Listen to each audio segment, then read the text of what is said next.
Student, आज हम रैखिक समीकरण युग्म का ग्राफी विधि से हल के बारे में पढ़ेंगे कि किसी ऐसे रैखिक समीकरण युग्म का जो सॉल्यूशन होता है वह ग्राफ के द्वारा कैसे फाइंड आउट किया जा सकता है।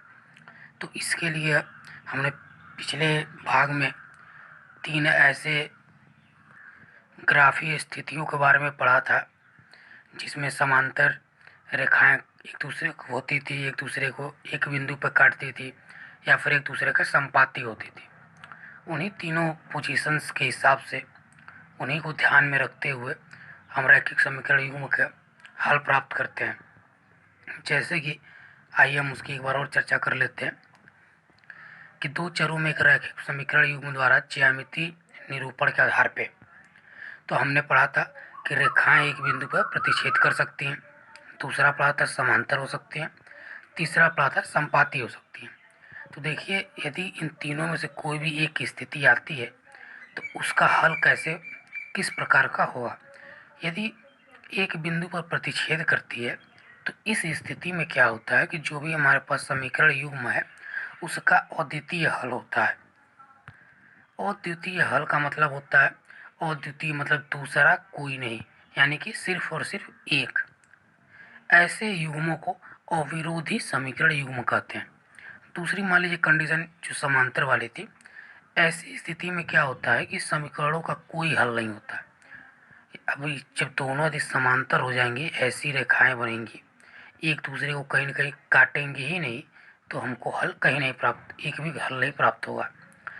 ऐसे समीकरणों को असंगत समीकरण युग्म कहते हैं, इनकंसिस्टेंट कहते हैं। जब रेखाएं संपाती हो जाती हैं, एक दूसरे के ऊपर लाई करती हैं, इस कंडीशन में क्या होता है कि समीकरणों के अपरिमित रूप से अनेक हल होते हैं, यानी कि एक से ज़्यादा होते हैं। ऐसे समीकरण युग्मों को आश्रित या फिर संगत कहा जाता है, डिपेंडेंट या फिर कंसिस्टेंट कहा जाता है। देखिए, जब हमारे पास एक हल प्राप्त होता है इस कंडीशन में, तो ऐसे को भी संगत कहा जाता है, कंसिस्टेंट कहा जाता है। यानी कि हमारे पास कंसिस्टेंट के 2 कंडीशन है और इनकंसिस्टेंट के सिर्फ एक कंडीशन है। तो ये हमारे पास ये तीनों कंडीशन है जिससे हम हल प्राप्त कर सकते हैं रैखिक समीकरण युग्मों का। अब यदि हमें दो रैखिक समीकरण युग्मों के व्यापक जो रूप होता है a1x plus b1y plus c1 equal to 0, अगर उससे डायरेक्ट फाइंड आउट करना हो कि वो समांतर होंगी या फिर प्रतिच्छेद करेंगी या फिर संपाती होंगी, तो उसके लिए आइए अब हम पढ़ते हैं। जैसे कि मान लीजिए दोनों हमारे पास जो रैखिक समीकरण हैं कुछ इस प्रकार से हैं, a1x plus b1y plus c1 equal to 0, a2x plus b2y plus c2 equal to 0। तो अब हम कैसे फाइंड आउट करेंगे कि वो एक हल होगा या फिर एक से ज़्यादा हल होगा या कोई हल नहीं होगा। तो देखिए, हम इनके जो कोफिशिएंट है, जो गुणांक है, उनका अनुपात लेंगे। यहाँ x का a1 है, यहाँ x का a2 है, तो a1 बाई a2 लेंगे, यहाँ b1 बाई b2 लेंगे और c1 बाई c2 लेंगे और उन तीनों में कंपेयर करेंगे। अब कंपेयर किस प्रकार के होंगे, तो ये देखिए, यही 3 आपके पास कुल ऑप्शन है। तो इसमें सबसे पहला है, यदि a1 by a2 not equal to b1 by b2, अगर ऐसा होता है तो ये क्या होता है, उनका ग्राफ प्रतिच्छेद करती हुई रेखाएं, यानी कि वो एक दूसरे को काटती हैं और ऐसे कंडीशन में सिर्फ और सिर्फ एक हल होता है जिसको अद्वितीय कहा जाता है। यदि मान लीजिए a1 by a2 equal to b1 by 2 equal to c1 by c2 होता है, तो क्या होंगे, वो कोइंसिडेंस होंगी, वो कोइंसिडेंट होंगी। इससे अपरिमित रूप से अनेक हल होते हैं। यदि a1 by a2 b1 by 2 बराबर तो हैं, लेकिन यह c1 बाई c2 के बराबर नहीं है, तो ये समांतर रेखाएं का ऐसी ग्राफ बनती हैं और इनका कोई हल नहीं होता है। ऐसे को हम कहते हैं कंसिस्टेंट, संगत। ये भी आपका कंसिस्टेंट हो जाएगा क्योंकि कुछ ना कुछ इसमें एक हल मिल रहा है, इसमें एक से ज़्यादा, इसमें कोई हल नहीं मिल रहा है, तो ये आपका इनकंसिस्टेंट होता है। इसको आप असंगत भी कर सकते हैं और ये दोनों आपके संगत हो जाएंगे। अब आइए प्रश्नावली के कुछ सवालों को हल करते हैं। एक्सरसाइज 3.2 है कि निम्न समस्याओं में रैखिक समीकरणों के युग्म बनाइए और उनका ग्राफीय विधि से हल ज्ञात करिए। पहला सवाल है, 5 पेंसिल तथा 7 कलमों का कुल मूल्य 50 रुपये है। 7 पेंसिल तथा 5 कलमों का कुल मूल्य 46 रुपये है। एक पेंसिल तथा एक कलम का मूल्य ज्ञात करना है। तो आप यहाँ मान लीजिए, माना एक पेंसिल का मूल्य x रुपये तथा एक कलम का मूल्य y रुपये। तो हमारी जो पहली कंडीशन है 5 पेंसिल, तो क्या हो जाएगा 5x, 7 कलम तो हो जाएगा 7y, कुल मूल्य कितना है 50। Equation number first. Second condition जो है 7 पेंसिल और 5 कलम तो 5y, कुल मूल्य कितना है 46। तो ये हमारे पास दो इक्वेशन बनेंगे। अब इनका जो ग्राफी विधि सॉल्यूशन निकालना है तो हम सबसे पहले इनका ग्राफ बनाएंगे। अब ग्राफ कैसे बनेगा, तो हम इसमें से अपने सुविधा अनुसार या तो x या तो y में किसी के भी हम y इक्वल टू लिख लेते हैं 50 माइनस 5x अपॉन 7 हो जाएगा। और इसके कम से कम 3 सॉल्यूशन हम लेंगे और उसका ग्राफ बनाएंगे x y। ठीक इसी प्रकार जो इक्वेशन नंबर 2 है वहाँ से y इक्वल टू क्या हो जाएगा 46 माइनस 7x अपॉन 5। यहाँ से हम 3 लेंगे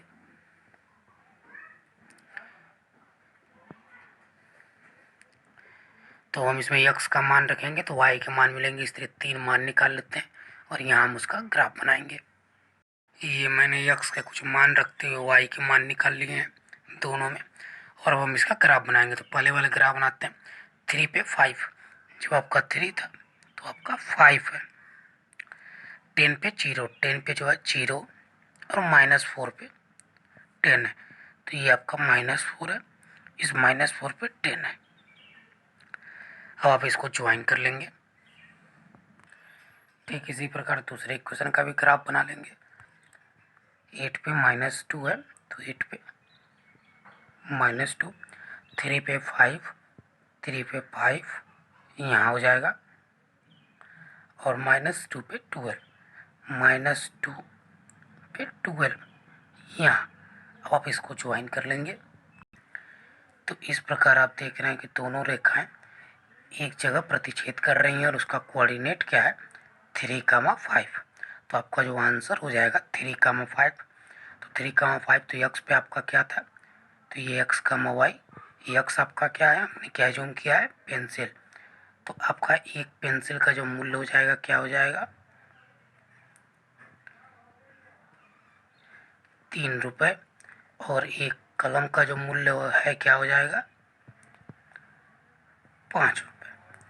तो इस तरीके से ग्राफ के द्वारा हम इसका आंसर निकाल लेंगे। अगला क्वेश्चन है अनुपातों A1/A2, B1/B2 और C1/C2 की तुलना करके जो समीकरण युग्म दिए गए हैं उसको बताना है कि प्रतिच्छेद करती हैं कि नहीं करती हैं, मतलब समांतर है अथवा संपाती।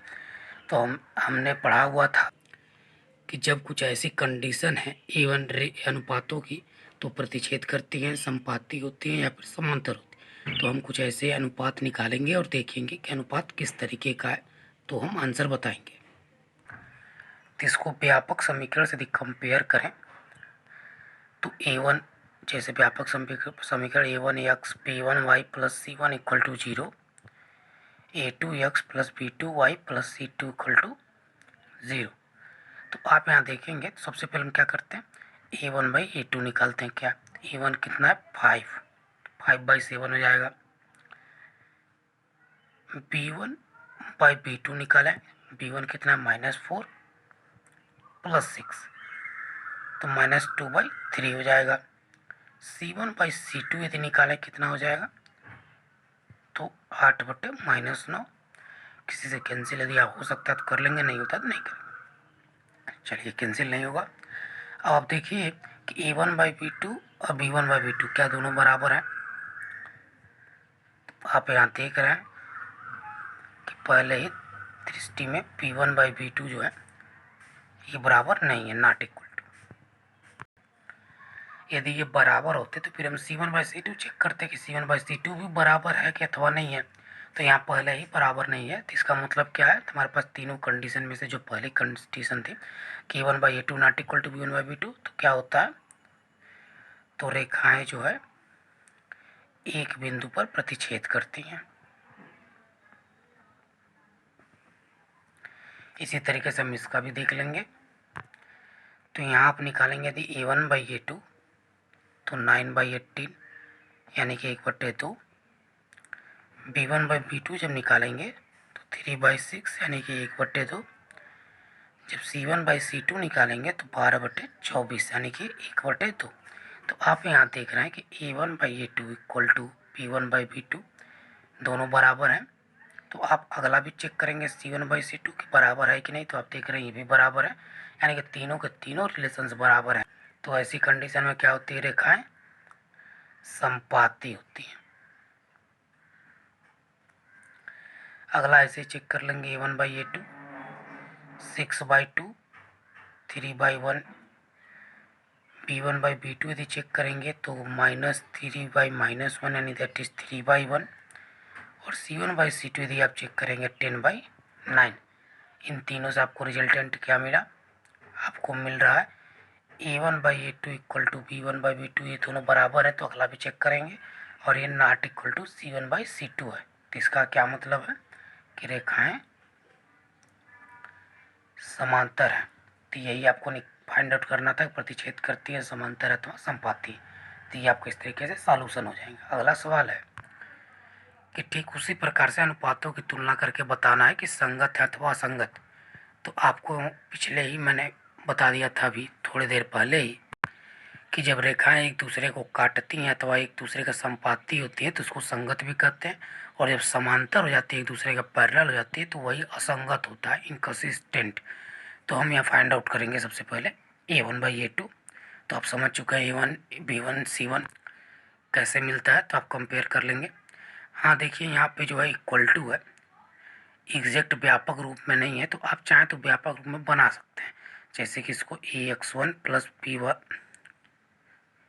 A1X B1Y plus C1 equal to 0 के फॉर्म में भी लिख सकते हैं, या फिर दोनों इक्वल टू में भी इधर आप ट्रांसफर करके लिख सकते हैं। जैसे कि A1/A2 3/2 B1/B2 2/-3 यानी -2/3 और C1/C2 यदि आप इसको इधर लेके जाएंगे तो -5/-7 यानी 5/7।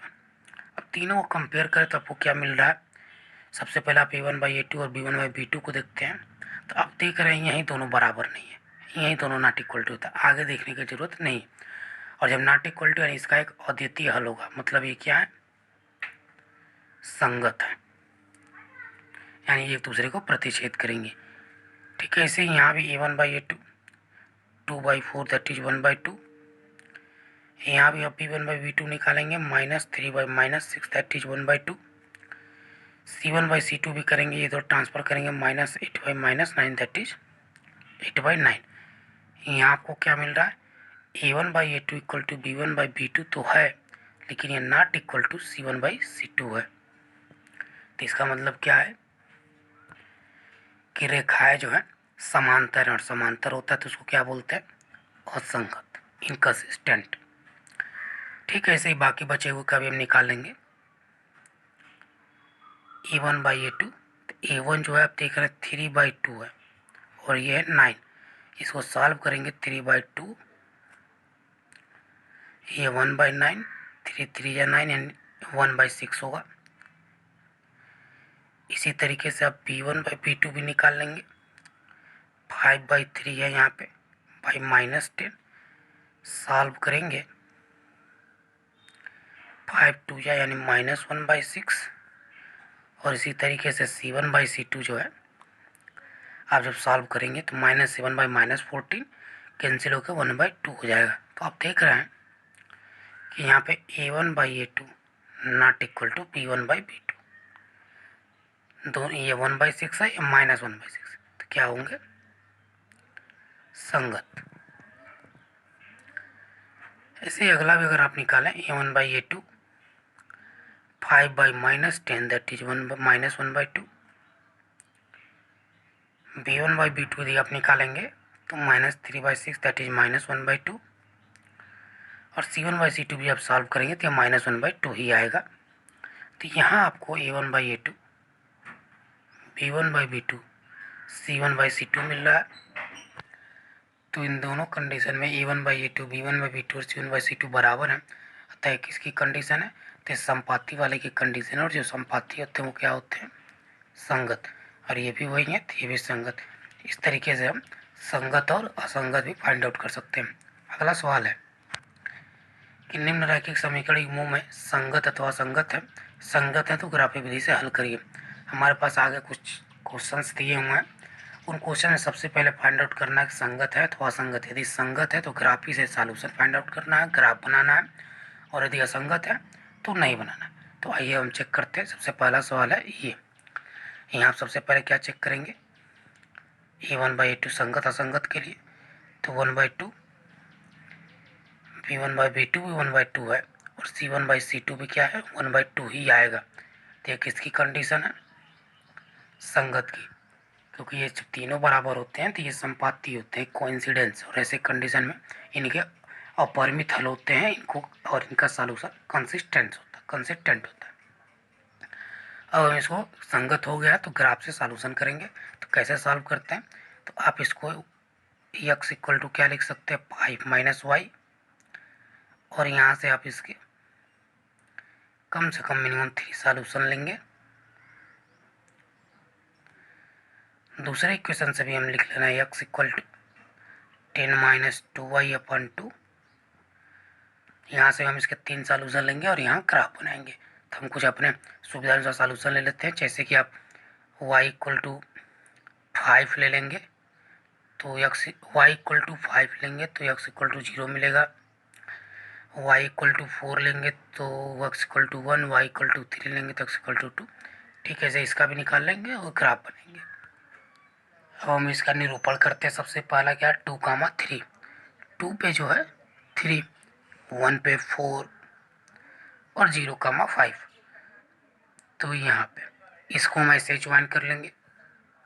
इसी प्रकार दूसरे इक्वेशन को भी ज्वाइन कर लेंगे, 1, 4, 1, 4 ठीक वही होगा, 2, 3 और 0, 5, यानी ठीक वही इक्वेशन इस पे भी मिल रहा है। यानी कि इसके जो निर्देशांक है और उसके अंदर दोनों सेम टू सेम हो जाना है, यानी कि अथवा जो उनका जो रैखिक समीकरण बने, जो रैखिक ग्राफ बनेगा वो एक दूसरे के ऊपर बनेगा, नहीं दोनों रेखाएं जो हैं समपाती होंगी। और ऐसे कंडीशन में इसका जो है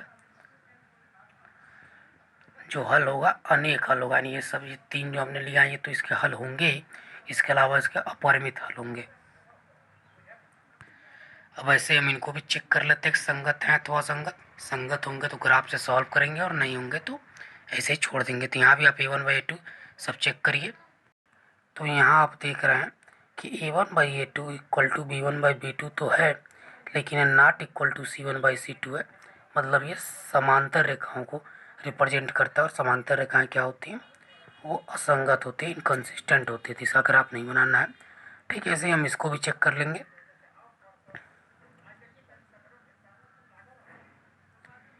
यहाँ a1/a2 1/2 होगा, b1/b2 -1/2 होगा, और c1/c2 जो है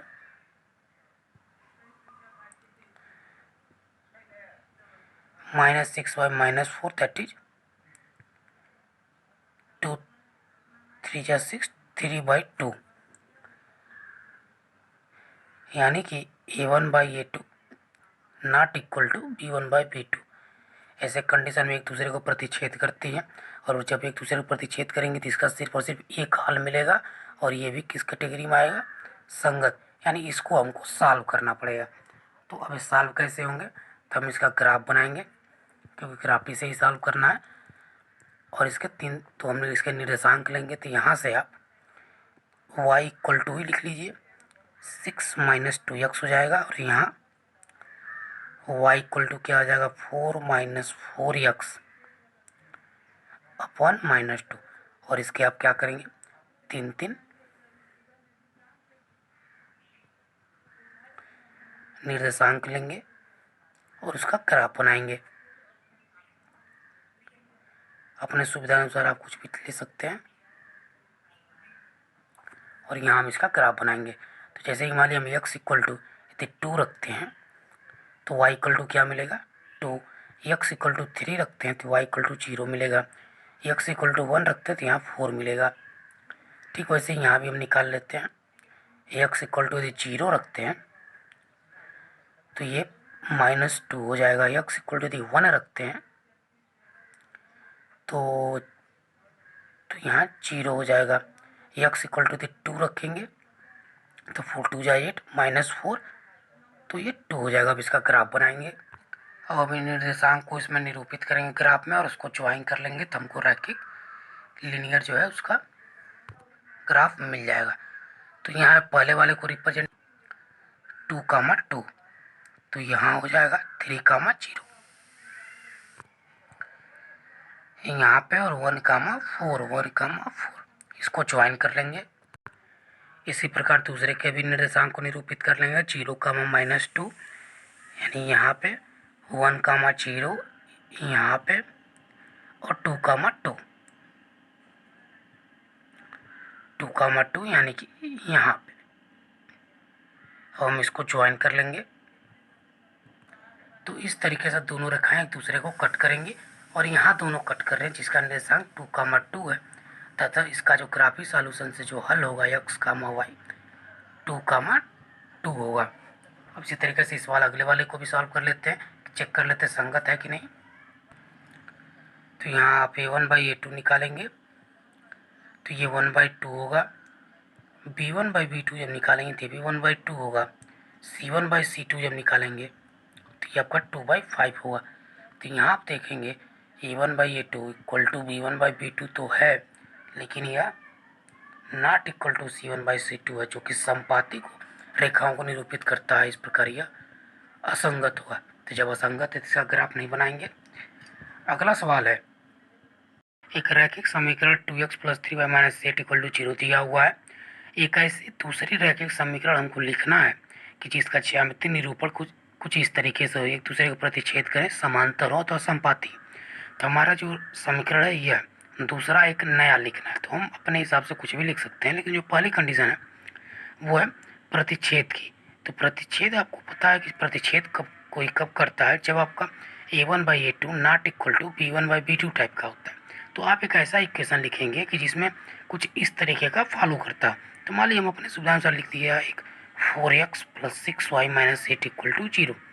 तो यहाँ यदि आप दूसरी गलती यहाँ देखेंगे a1/a2 तो 2/4 1/2, b1/b2 जैसे ही करेंगे आप 3/6 तो 1/2, दोनों इक्वल हो गया। इसका मतलब आप ऐसा इक्वेशन नहीं ले सकते। आपको ऐसा कुछ बदलना है तो आप कोई भी ले सकती है। मान लीजिए a1 आप इसको से सिमिलर रन दीजिए 2x, तो ये a1/a2 1/1 1 हो जाएगा। अब आप यहाँ कोई भी नंबर बदल दीजिए। अब हमारे 3 है, आप 4 कर दीजिए, तो जैसे आप 3/4 लेंगे डिफरेंट हो जाएगा। और आप यहाँ चाहें तो सेम टू सेम वही लिख सकते हैं या कोई दूसरा नंबर, तो ये आपका आंसर हो जाएगा। अब दूसरे की बात करें, दूसरे में लिखा हुआ समांतर होना चाहिए। तो आपको पता है समांतर होने की कंडीशन क्या है। समांतर होने कंडीशन जो है कि a1/a2 equal to b1/b2 not equal to c1/c2 होना चाहिए। तो आप क्या करेंगे, तो आप यहाँ ऐसे एक नंबर देखिए, इसी को हम यूज करते हैं 4x + 6y - 8 = 0। अब देखिए 2/4 करेंगे 1/2 होगा, -3/6 करेंगे, यहाँ आप जब प्लस 3/6 1/2 और -8/-8 जैसे करेंगे तो ये 1 डिफरेंट हो जाएगा। तो ये आपका समांतर रेखा हो जाएगा। तीसरा जो है इसमें लिखा है संपाती। तो आपको पता है कि जब आपको एक संपाती के लिए लिखना है तो किस तरीके का होना चाहिए। तो a1/a2 equal to b1/b2 equal to c1/c2, तीनों बराबर होना चाहिए। तो आप लिख लीजिए, अब हम लिख रहे हैं 6x यानी 2/6 1/3, तो सभी में 1/3 का रिलेशन आना चाहिए। तो हम यहाँ 9y लिखना पड़ जाएगा। फिर हम यहाँ जो है 8 3 या 24 लिख सकते हैं। तो देखिए सब में 1/3 हो जाएगा, तो ये रिलेशन वेरीफाई करता है। तो इस तरीके से आप अपने हिसाब से जिस पे भी सेटअप हो आप लिख सकते हैं। अगला क्वेश्चन है, दो समीकरण दिए हुए हैं, उसका ग्राफ बताना है, और x अक्ष और y अक्ष से जो है x अक्ष और इन रेखाओं से जो x अक्ष और इन जो रेखाएं बनेंगी उससे त्रिभुज एक बनेगा। उस त्रिभुज का निर्देशांक लिखना है और उसको छायांकित करना है। तो छायांकित आप नहीं भी करेंगे, लेकिन आप उसको निर्देशांक आपको त्रिभुज जैसा बना करके निर्देशांक लिखने हैं। तो सबसे पहले आप क्या करेंगे, इन दोनों का जो है रेखाओं को इस ग्राफ पर निरूपित करेंगे। तो हमने यहाँ कुछ पहले से ये सेटअप कर लिया है। हम कुछ इस तरीके से दोनों रेखाओं को लिख लेंगे और 3 निर्देशांक लेंगे, तीनों को यहाँ जो है रिप्रेजेंट करेंगे और देखेंगे कि दोनों रेखाएं एक दूसरे को कहाँ काटती हैं, और उस बिंदु से और यक्ष अक्ष को लेते हुए त्रिभुज का निर्धारण करेंगे। तो आइए अपने सुविधानुसार हम कुछ वैल्यू रख लेते हैं। y की वैल्यू 1 रखेंगे तो जो है क्या मिलेगा हमको, x की वैल्यू 0। मान लीजिए y की वैल्यू 2 रखते हैं तो x की वैल्यू 1, y की वैल्यू 3 रखते हैं तो x की वैल्यू 2। इसी प्रकार से यहाँ पे कुछ सेटअप कर लेते हैं। मान लीजिए यदि y की वैल्यू 0 रखते हैं तो ये x की वैल्यू 4 हो जाएगी। मान लीजिए यदि x की वैल्यू y की वैल्यू 3 पुट किया जाए तो 3 2 या 6, तो डिवाइडेड बाई 2। मान लीजिए यहाँ पे और भी अपने सुविधानुसार जो भी आप रख सकते हो, 6 रख लीजिए, क्योंकि अगर 4 रखेंगे तो आपका डेसिमल में आ जाएगा। तो 6 2 या 12, तो ये 0 हो जाएगा। और हम इसको इस पर रिप्रेजेंट करते हैं। पहला जो है 0, 1, यानी कि ये पॉइंट है। दूसरा 1, 2 यहाँ मिलेगा आपको। तीसरा 2, 3। अब इसको आप रिप्रेजेंट करिए। इसी तरीके से दूसरे वाले को भी कर लेंगे। 4, 0 यहाँ होगा। 2, 3 2, 3 आपका यहाँ हो जाएगा और 0, 6 यानी कि यहाँ पे। अब आप इसको ज्वाइन कर लीजिए। तो इस तरीके से दोनों रेखाएं एक दूसरे को आप देख रहे हैं यहाँ कट कर रही हैं, जिसका निर्देशांक है 2, 3। अब लिखा हुआ है कि यक्ष अक्ष और रेखाओं से, तो यक्ष अक्ष मान लीजिए यही है तो इसी पर लेना है। तो आप यहाँ देखिए ये रेखा यहाँ तक हो गई और ये यहाँ, तो आपको इसको ऐसे बढ़ा लीजिए। जैसे ही आप बढ़ाएंगे तो ये यहाँ कट करेगी, जिसका निर्देशांक क्या है -1, 0, और इसका क्या था 4, 0। तो आप देख रहे हैं यह एक त्रिभुज बन गया। तो आपके जो त्रिभुज हैं, त्रिभुज के निर्देशांक क्या क्या हो जाएंगे, हम इसके नाम रख लीजिए ABC। तो ए का क्या हो जाएगा 2, 3, बी का हो जाएगा -1, 0 और सी का हो जाएगा 4, 0। इस प्रकार ऐसा एक त्रिभुज बन जाएगा। अगला क्वेश्चन है, एक पिछला क्वेश्चन जो छूट गया था, क्वेश्चन नंबर 5, उसको हम सॉल्व कर लेते हैं और इस प्रकार से एक्सरसाइज खत्म हो जाएगा। एक आयताकार बाग जिसकी लंबाई चौड़ाई से 4 मीटर अधिक है, अर्ध परिमाप 36 मीटर है। बाग की बीमाई ज्ञात करिए, लंबाई चौड़ाई आपको निकालनी। तो मान लीजिए बाग की लंबाई x मीटर तथा चौड़ाई y मीटर। तो पहले जो कंडीशन है कि लंबाई चौड़ाई से 4 मीटर अधिक है, तो आप चौड़ाई में 4 मीटर ऐड कर देंगे और इस तरीके का इक्वेशन बना लेंगे पहले वाले से। और अर्ध परिमाप दिया, आप जानते हैं कि परिमाप जो होता है किसी आयत का 2 × l + b होता है, तो आधा यानी कि अर्ध परिमाप 2 से डिवाइड कर देंगे तो x + y = 36 हो जाएगा, इक्वेशन नंबर 2। अब इन दोनों इक्वेशन का आप ग्राफ बनाएंगे तो आप ऐसे ही अपने सुविधानुसार कम से कम 3 पॉइंट लेते हुए निर्देशांक निकालेंगे और उसका हम ग्राफ पर निर्धारण करेंगे। तो पहले मान लीजिए y = यदि हम 0 लेते हैं तो x की वैल्यू 4 हो जाएगी। y = यदि आप 1 लेते हैं तो x की वैल्यू 5 हो जाएगी। y = यदि आप अपने सुविधा अनुसार कुछ भी ले सकते हैं। मान लीजिए यदि हम यहाँ कुछ नंबर्स बदल दें, यदि हम y की वैल्यू यहाँ 8 ले लें तो क्या मिलता, 12 मिल जाता। यदि यहाँ हम y की वैल्यू 16 लेते थे, x की वैल्यू 20 मिल जाती। ठीक ऐसे ही सेकेंड वाले को थोड़ा मॉडिफाई कर लेते, x = 36 - y। अब यहाँ y = यदि मान लीजिए हम 16 पुट करते तो वो x = क्या होता है 20, y = 20 पुट करते तो यहाँ मिल जाता 16। अब यहाँ यदि हम 12 पुट करते y = तो हमें क्या मिल जाता, x = 24। अब हम इसका ग्राफ बनाएंगे। जो हमने नंबर लिए थे वो 4 के गुणज में थे, इसीलिए हमने अपने सुविधा अनुसार 4 के गुणज में ही लिख लिया है। पहला जो है 4, 0, 4, 0 कहाँ होगा, यहाँ पे। 12, 8, 20, 16, इसको हम ज्वाइन कर लेंगे और दूसरी लाइन को भी बना लेंगे। इस प्रकार दोनों रेखाएं एक दूसरे को इस बिंदु पर कट कर रही हैं। यह बिंदु ही हमारा सॉल्यूशन होगा, जो कि 20, 16 है। ये एक्स कामा वाई है। एक्स हमने क्या माना हुआ था, लंबाई, और ये क्या माना हुआ था, चौड़ाई। तो हमारा जो लंबाई वो 20 मीटर हो जाएगा और जो चौड़ाई है वो 16 मीटर हो जाएगा। अगले भाग में हम रैखिक समीकरण युग्म के हल करने के बीजगणितीय विधि के बारे में पढ़ेंगे, जिसमें हम प्रतिस्थापन विधि के द्वारा समीकरणों को सॉल्व करेंगे।